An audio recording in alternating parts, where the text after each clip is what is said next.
নমস্কার। কাব্য ক্যাফেতে আজকের কবিতা পাঠে আমার নিবেদন রবীন্দ্রনাথ ঠাকুরের কৃপণ। কবিতাটি ভালো লাগলে একটা লাইক এবং কমেন্ট, আর অবশ্যই আমাদের চ্যানেলটি সাবস্ক্রাইব করবেন, আমাদের পাশে থাকবেন। আপনাদের উৎসাহই আমাদের চ্যানেলটিকে এগিয়ে নিয়ে যেতে সাহায্য করবে। বিশ্বকবি রবীন্দ্রনাথ ঠাকুরের কৃপণ। আমি ভিক্ষা করে ফিরতেছিলাম গ্রামের পথে পথে। তুমি তখন চলেছিলে তোমার স্বর্ণরথে। অপূর্ব এক স্বপ্ন সম লাগতেছিল চক্ষে মম। কি বিচিত্র শোভা তোমার, কি বিচিত্র সাজ। আমি মনে ভাবতেছিলাম, এ কোন মহারাজ।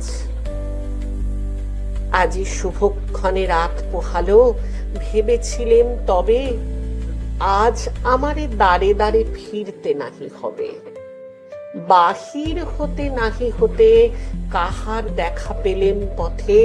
চলিতে রথ ধন ধান্য ছড়াবে দুই ধারে।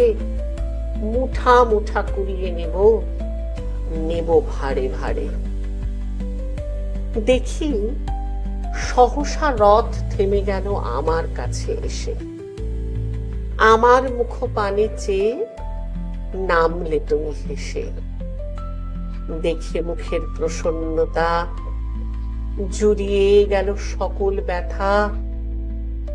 হীনকালে কিসের লাগি তুমি অকস্মাৎ আমায় কিছু দাও গো বলে বাড়িয়ে দিলে হাত। মরিয়ে কি কথা রাজাধিরাজ, আমায় দাও গো কিছু। শুনে ক্ষণকালের তরে রইল মাথা নিচু। তোমার কি বা অভাব আছে ভিখারি ভিক্ষুকের কাছে। এ কেবল কৌতুকের বশে আমায় প্রবঞ্চনা। ঝুলি হতে দিলেন তুলে একটি ছোট কণা।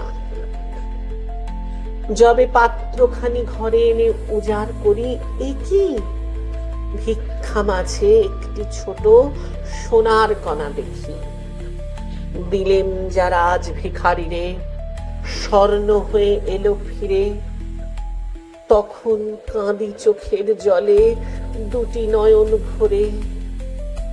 তোমায় কেন দিইনি আমার সকল শূন্য করে।